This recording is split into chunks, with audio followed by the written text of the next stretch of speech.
il y a juste quelques petits cultes, comme le Oro, par exemple, qui est seulement réservé aux hommes. Et je pense aussi le Zangbeto. Ces deux cultes-là, sont seulement réservés aux hommes. En dehors de ça, tout le reste, la femme occupe une place extrêmement importante. Même le Fa, chez nous les Yoruba, la divinité qui reste dans la forêt du Fa, cette entité dans la forêt du Fa, que les hommes vont rencontrer pour devenir initiés du Fa, c'est une femme. On l'appelle Odou. Odou, c'est une femme. Bien qu'une femme ne puisse pas la voir avec les yeux et que c'est seulement les hommes qui vont vers elle, mais c'est une femme. Et quand on va dans la forêt du Fa, c'est une femme qui porte Odou sur la tête. On a la manière de faire et elle ne doit pas voir. Donc, en dehors de ça, dans même les sacrifices, etc., quand on veut donner à manger à une divinité, quand on veut sacrifier des animaux, on tue mâle et femelle. C'est-à-dire, dans le vaudou, les deux vont de pair. Le masculin et le féminin, ça va de pair. C'est le yin et le yang. Un bokono doit avoir une femme. C'est obligatoire. Donc, dans le vaudou, la femme occupe une place extrêmement importante. Dans beaucoup de choses, la femme est souvent même le noyau de la chose. Sans une femme, il y a beaucoup de choses qu'on ne peut pas faire. Il y a des choses qu'on peut faire sans l'homme. Mais là où les hommes sont réunis, sauf Oro et le Zangbeto, et qu'il n'y a pas une femme, ça ne tient pas.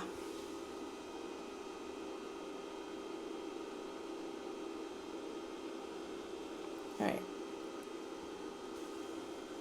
Le micro.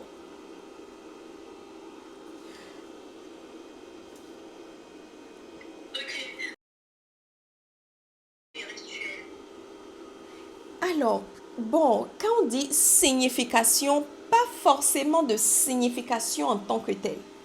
Mais dans l'ancien temps, de façon générale, parce qu'on dit souvent, le vaudou va au-delà de la spiritualité. C'est tout un mode de vie, c'est un ensemble de choses.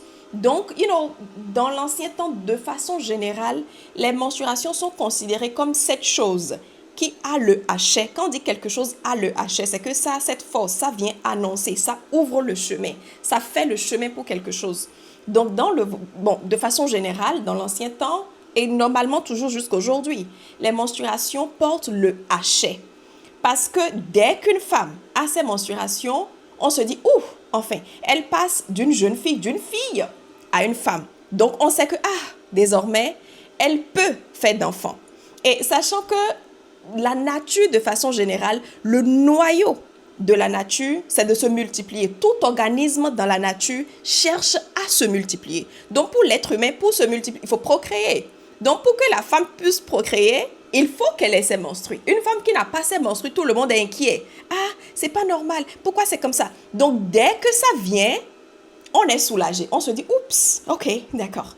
Donc, oui, c'est une femme. Donc, elle peut faire d'enfants. Donc, la signification, oui, c'est ça, je dirais. Maintenant, si on dira la signification dans la spiritualité, ça n'a pas forcément de signification, sauf que les menstruations, quand il s'agit du vaudou, les travaux spirituels et tout, les menstruations ne sont pas très bien perçues. Dans le sens où on n'en veut pas à la femme.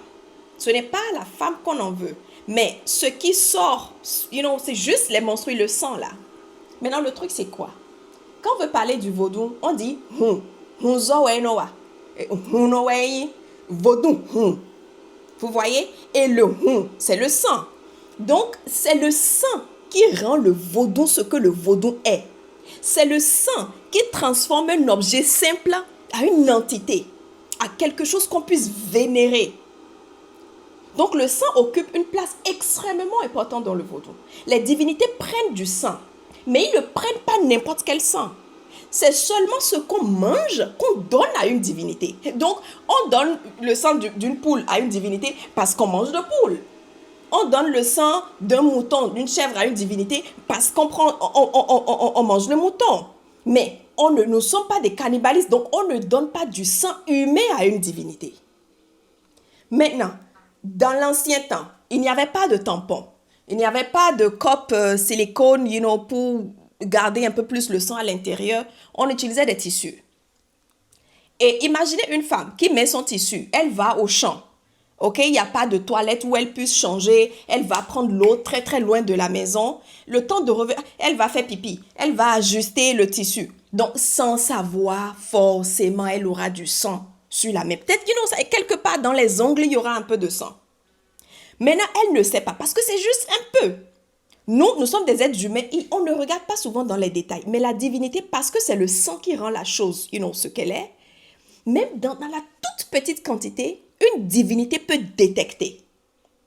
Donc, supposons une femme elle va aux toilettes. D'accord? Elle ajuste son truc. Il y a un peu de sang dans ses ongles. Elle ne sait pas. Elle s'approche de là où on est en train de donner à manger aux divinités. On dit, oh, ya, Joker, viens mélanger cette farine de maïs. Elle prend, elle mélange. Le petit sang qu'elle avait sous les ongles, là, c'est rentré déjà dans la farine. On s'approche de la divinité, on donne ça à la divinité. C'est fini, tu viens de donner du sang humain à une divinité. Et ça, c'est extrêmement interdit. Une divinité à qui on donne déjà, même de façon générale, son interdit, même si ce n'est pas du sang humain, quelque chose qu'une divinité n'aime pas. Dès que tu lui donnes ça, deux choses. Soit la divinité se fâche et elle s'en prend à tout le monde parce que c'est un contrat. Moi, je mange seulement si. Je ne mange pas ça. Ce que je ne mange pas ne me donne pas. Vous me donnez ce que j'aime, je vous protège en retour. Je ne vous crée pas de problème. Donc, moi, je ne vous ai pas fait du mal. Et vous venez me donner mon interdit. Eh bien, je ne serai pas contente. Donc, quand on donne un interdit à une divinité, elle se fâche. Elle va soit commencer par s'en prendre à tout le monde, ou bien tellement elle est dégoûtée qu'elle va fuir. De là où on invoque, elle va fuir. Prenez par exemple un instant où vous allez à une fête. Vous êtes bien habillé, vous êtes content de vous amuser, et quelqu'un se rapproche de vous et verse la sauce sur vous. Quelle serait votre réaction? Ah, vous serez dégoûté. Oh, vous cherchez les toilettes. Vous voulez aller vous nettoyer. Donc, quand on donne l'interdit à une divinité, elle est dégoûtée. Donc, elle va chercher, elle va fuir. La divinité peut revenir. Si on nettoie, on fait les purifications, on l'invoque et tout ça. Mais le mal a déjà été fait. Je ne sais pas si vous comprenez. Donc, c'est pour tout ça que dans le vaudou, la menstruation, on garde ça à l'écart. Ce n'est pas la femme le problème, mais c'est le sang et la signification que le sang, de façon générale, occupe dans le vaudou et les répercussions, ce qui peut se passer quand on donne l'interdit d'une divinité à cette divinité-là. Donc, c'est pour protéger tout le monde. Si on dit à une femme, reste loin de la divinité quand tu en menstrues, ce n'est pas parce qu'on dit, oh, toi, tu es moins qu'un homme. Non, c'est pour protéger tout le monde. Parce que si la divinité se fâche, elle va s'en prendre à toi aussi. Vous comprenez? Donc, c'est dans ça qu'on considère les menstruations comme étant pas très propres. Ensuite, aussi, de façon générale, tout ce qui sort, des parties intimes d'un homme, disons-nous la vérité, ce n'est pas propre. Est-ce que vous allez jouer avec de l'urine? Non. Est-ce que vous allez jouer avec du caca? Non. Non, ça sort du bas, c'est pas propre. Vous comprenez? Donc, c'est dans cette optique-là qu'on considère les menstruations comme étant quelque chose pas très clean qu'il faut garder à l'écart. Et vu que ça sort de la femme, elle ne peut pas contrôler. Donc, ok, pendant que tu es dans cet état-là, reste légèrement à l'écart pour éviter de problèmes à tout le monde. C'est tout.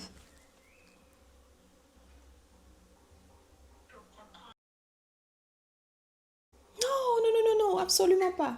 Absolument pas. Prescription, non, en dehors du fait de garder, rester un peu à l'écart des choses spirituelles et tout, oui, bon, c'est la seule chose. Croyance, dans l'ancien temps, pas forcément. Pas forcément, c'est juste que dès qu'elle a ses menstruations, bon, on est juste content que, elle peut faire des enfants. Bon, maintenant, apparemment, c'est de nos jours, il y a certaines personnes qui ont créé de ces cultes un peu bizarres qui apparemment se disent que quand une femme est en menstruée, tu te rapproches d'elle, tu peux prendre son pouvoir. Bon, ça c'est un peu du n'importe quoi. Mais à la base, non, il n'y a pas de prescription, pas de signification en tant que telle. Non, non, non, non. Well, bon, sacré, peut-être quand il s'agit de la procréation, parce qu'il faut qu'elle ait ses mensurations pour pouvoir procréer. Dans ce sens-là, oui. Protection, pas vraiment. Non, pas vraiment. La seule chose, bon, qui puisse peut-être aller légèrement dans le sens de la protection, c'est que si par exemple, on se réveille le matin et qu'on voit que devant le portail dans la cour, quelqu'un est venu déposer, quelque chose de négatif dans la maison. S'il y a une femme en menstruée, on peut lui dire, oh, amène un peu ton sang, tel sang de menstruée. On met là-dessus, c'est fini. On vient d'anéantir le pouvoir que cette chose, parce que c'est négatif. Donc, protection, bon, peut-être dans ce sens-là. Maintenant, du sacré, not really. Not really. Not really. Maintenant aussi, vulnérabilité, non. Non, une femme en menstruée n'est pas du tout vulnérable. Au contraire. Parce que si dans cette période où elle est en menstruée, tu la touches avec un gris-gris, quelque chose, ça ne va pas marcher. Dans l'ancien temps, il y a une sorte de gris-gris que les gens appellent amudo. Quand ils veulent sortir avec une femme, ils veulent forcément prendre une femme, comme épouse et qu'elle refuse. Ils font ce gris-gris-là, ils la guettent. Quand elle va au champ, elle va à la rivière seule, il suffit juste de la toucher avec. Elle ne sait plus là où elle est. Maintenant, il peut coucher avec elle et dès qu'elle tombe enceinte, il vient se présenter pour dire « Ah, c'est moi, je l'ai enceinte. » Donc, il la prend comme épouse. Yes. Donc, pendant cette période où elle est en menstruée, même si quelqu'un a ce genre de gris-gris, la touche avec, ça ne marchera pas. Donc, la femme en menstruée n'est pas du tout vulnérable. Absolument pas. Non. Non, parce qu'il n'y en a pas. Il y a pas un seul pouvoir que quelqu'un a sur une femme menstruée. Il y a rien. La seule chose, c'est que, comme je dis, de nos jours, apparemment, il y a certaines personnes, et ça vient surtout de l'extérieur.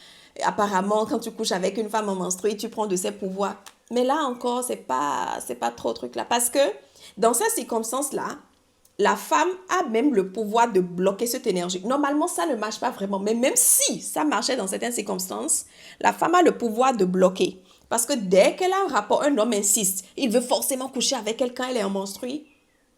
Dès qu'elle est en train d'avoir un rapport avec lui, en étant en menstruée, il suffit juste que dans sa tête, qu'elle soit en train de dire, je ne te donne pas assez à mon corps ou n'importe quel pouvoir que mon corps ou mes menstruations détiennent, je ne te donne pas assez à ça. Si toi, tu prends le sang de mes menstrues et que tu vas faire quelque chose avec, sans mon consentement, sans mon accord, sans ma permission, que cela se retourne contre toi. Dès qu'elle se répète ça dans la tête, sans forcément ouvrir la bouche, c'est fini, elle bloque. Tout ce qu'il est en train de faire, ça n'aura aucun effet sur la femme. Au contraire, ça va se retourner contre lui. Donc, s'il pense que, oh, je vais coucher avec elle, je viens de prendre de ses pouvoirs, après j'aurai des contrats, oh, il va en perdre. Donc, personne n'a le pouvoir sur une femme menstruée. Absolument pas. Absolument pas parce que quand on emploie le thème utilisé pour justifier, c'est comme si tu cherchais déjà une excuse. Elle est là, bon, tu ne veux pas vraiment qu'elle participe, donc tu cherches des excuses et dès que tu apprends qu'elle est en menstruée, tu dis, vu que tu es en menstruée, ah non, non, non, non, non, non. Donc pour justifier, non. Non, on n'utilise pas ça pour justifier quoi que ce soit. C'est juste pour protéger tout le monde, pour protéger celle qui est menstruée. Il faut juste rester un peu à l'écart. Dès que tu finis, that's it. Donc non, pour justifier, non, non, non. Non, il faut expliquer à ces personnes, c'est juste pour éviter la contamination. En fait, si on part du principe que cette chose qui sort de cette partie intime de la femme est considérée comme étant, comme peut-être de l'urine, de caca par exemple, c'est juste parce que est-ce que toi tu as envie que le sang d'une autre femme en menstruée te touche? Est-ce que tu as envie d'avoir ça sur le corps? Non! Donc, on a juste peur que ça déborde. Quand tu es en menstrues, même si tu as mis un tampon, quand tu vas au boulot, tu regardes, mais regardez-moi derrière, est-ce qu'il y a du sang? Il y a du sang, toi-même tu es gêné. C'est tout. Donc, personne n'a envie d'avoir ça sur le corps. Donc, c'est juste parce qu'on a peur que ça déborde, que ça touche la natte, que ça touche quelque chose. Donc, c'est juste pour éviter la contamination. C'est tout, c'est tout. Personne ne veut juste avoir ce sang-là partout. Même si ça tache ton lit, toi-même, tu n'es pas contente. Parce qu'après, il faut laver. Est-ce que le sang va facilement partir? Donc, c'est un peu ça. C'est juste pour éviter la contamination. Non, c'est pas une discrimination. Well, autonomie, peut-être, je n'emploierai pas ce terme-là. Mais peut-être une sorte de libération. Parce que dès, par exemple, ce que vous venez de dire, quand une femme est en menstruée, on lui dit, toi, il faut rester dans cette chambre-là. Donc, quelqu'un qui perçoit la chose comme la discrimination, peut-être qu'on ne m'aime pas. Peut-être que dès que tu comprends, d'accord, le fait de te demander de rester à l'écart, ce n'est en aucun cas la discrimination. C'est pour ton bien, c'est pour le bien de tout le monde. Donc, mentalement, psychologiquement, tu es libéré. Donc, autonomie, non. Peut-être une sorte de libération mentale, psychologique. Et là, tu es à l'aise avec toi-même. Tu ne te sens plus intimidé. C'est tout. Il faut juste comprendre le pourquoi du comment. Donc, ça fait que tu te dis, OK, d'accord, je sais pourquoi c'est comme ça. OK, supposons quelqu'un si on prend une personne très âgée ou bien une personne qui est souffrante, qui a la diarrhée, qui n'arrive pas à contrôler comment le caca sort de son truc là. Tout le monde va rester à l'écart. Est-ce que quelqu'un ira rester à côté de cette personne pour manger? Non. Donc, il faut pas se prendre comme victime. Dès que tu comprends ça, tu sais que bon, ok, c'est ça. Et puis, tu es libéré mentalement, tu ne te sens plus. C'est tout, c'est tout. Non, ces tabous-là, comme je le dis, c'est juste pour éviter, la contamination. Partons de ces principes-là, c'est tout. C'est juste ça, en fait. Donc, bon, en tout cas, dans le vaudou, tu restes juste à l'écart quand tu es menstrué pour éviter la contamination, c'est tout. C'est tout. Well, je pense que pour moi, dans le vaudou, peut-être que quelque part, je suis un peu déconnectée de l'arrière. Et je pense que non, parce que, tous ceux que j'entends, que je connaisse, qui sont dans le vaudou, les prêtres, les prêtresses, etc., je pense qu'il n'y a pas forcément de dialogue à avoir, parce qu'on ne discrimine pas. On demande juste de rester à l'écart pour le bien de tous. C'est tout. Et je ne pense pas qu'il y ait encore quelque chose qui va au-delà de ça. Par moment, même quand tu vas faire une consultation, et que la femme est en menstruation, il suffit juste de dire à Oluo, ça m'est déjà arrivé, j'ai dit à mon Oluo, ah, je suis en menstrue. Il dit, non, non, non, t'inquiète, ça ne va pas déborder, non, non, t'inquiète. Et je me suis assise à côté de lui, il a fait la consultation. Du moment où je ne touche pas à quelque chose, c'était tout. Quand j'ai fait ma sortie après mon initiation de Shango, j'étais en menstrue le jour-là. Et je paniquais parce qu'il fallait que je porte du tout blanc. Donc j'ai dit à Baba, je pense que je vais mettre un tissu rouge par-dessus parce que Shango, sa couleur, c'est le rouge. Personne ne saura. Comme ça, juste au cas où le sang déborde, on ne saura pas parce que c'était un truc de toute la journée. Il dit non, ma chérie, t'as pas besoin de faire ça. T'inquiète, porte ton truc. Il m'a même dit, ok, ce qu'on va faire, essaye de doubler. C'est un tissu que tu mets, il faut doubler pour que ça ne déborde pas. C'est un homme. Il a été très compréhensif, il n'a pas mal. C'est même moi qui voulais cacher. Et lui, il te dit non, t'inquiète. Donc, en tout cas pour moi, il y a pas forcément de dialogue à en avoir parce qu'on ne discrimine pas. Alors là, oui, les réseaux sociaux peuvent être utilisés pour déconstruire quelque chose, pas forcément les tabous qu'il y a autour de la menstruation. Parce que c'est justement sur TikTok qu'un bokonon, bien populaire sur les réseaux dit, oh, quand tu couches avec une femme en menstruée, il suffit d'avoir l'intention, tu peux puiser de son pouvoir.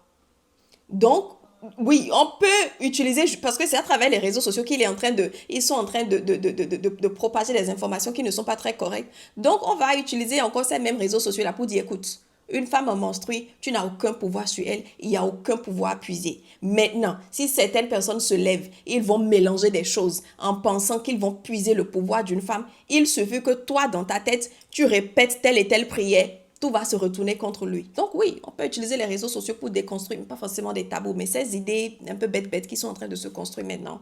Yeah. Non, absolument pas. Non, il n'y a pas de différence. Il n'y a pas du tout de différence. Non. Non. Yes, yes, yes, yes, absolument. Une femme ménopausée dans le vaudou, elle est élevée directement, à un autre niveau. Il y a de ces, par exemple, Odou, qu'il y a dans la forêt du... Normalement, la femme ne rentre pas dans la forêt du Fa pour voir Odou. C'est pour ça qu'on dit la femme, elle fait le Fa-Sissin.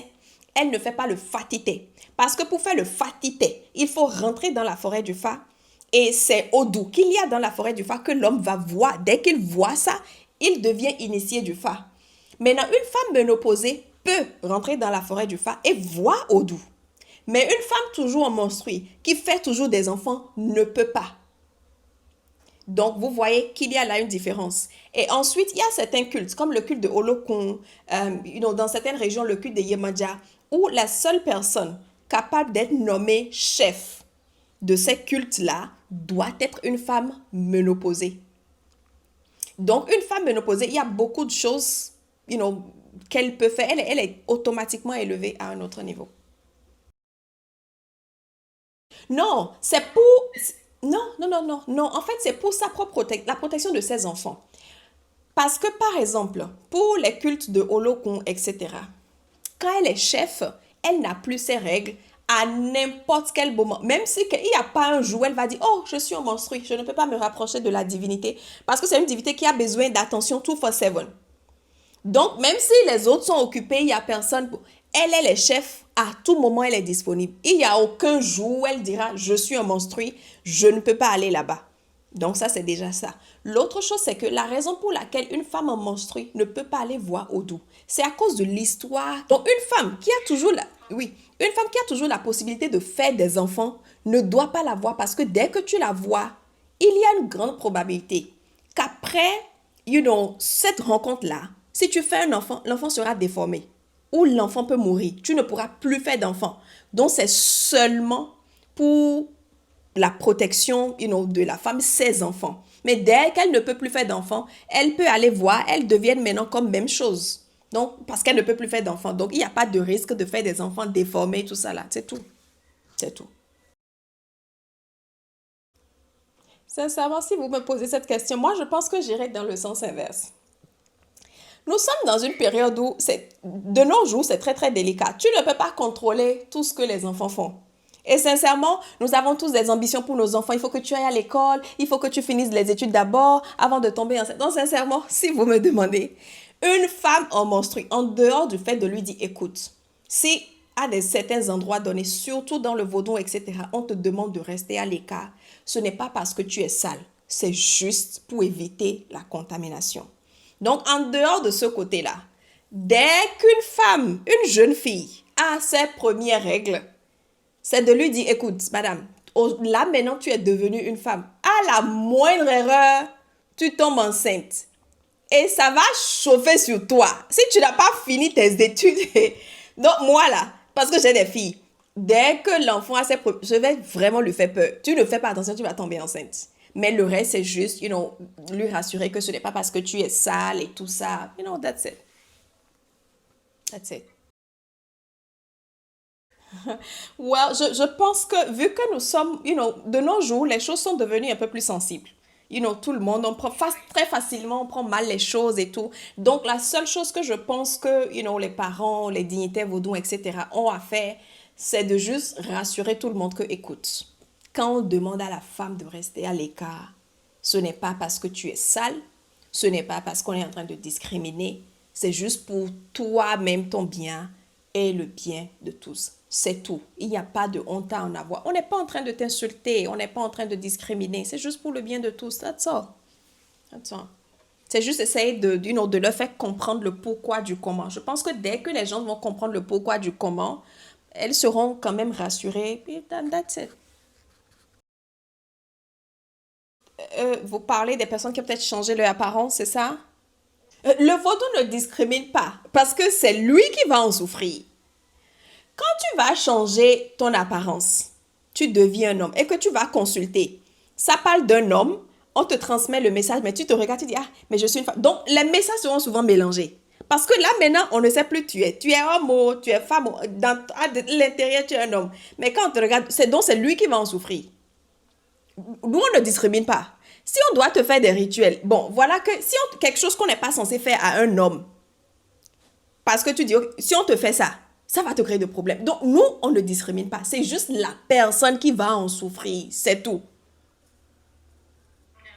La seule chose, oui, oui, la seule chose, si il y a des endroits où un homme n'est pas censé aller, ou une femme n'est pas censée aller, vu qu'on est un peu perdu par rapport à toi, on dit, ok, bon, vu qu'on n'est pas sûr, reste à l'écart.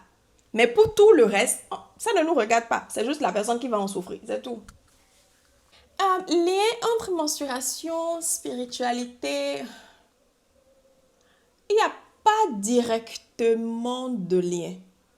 En dehors du fait que c'est juste considéré comme quelque chose d'interdit à toute divinité, toutes les entités dans le vaudou. Donc, il faut, en dehors de ça, il n'y a pas forcément de lien. Pouvoir, là aussi, pas de pouvoir dans, la spiritualité, mais le pouvoir de façon générale, parce que c'est ça le hachet. Le hachet, c'est comme le pouvoir qui fait qu'une femme puisse procréer. C'est tout.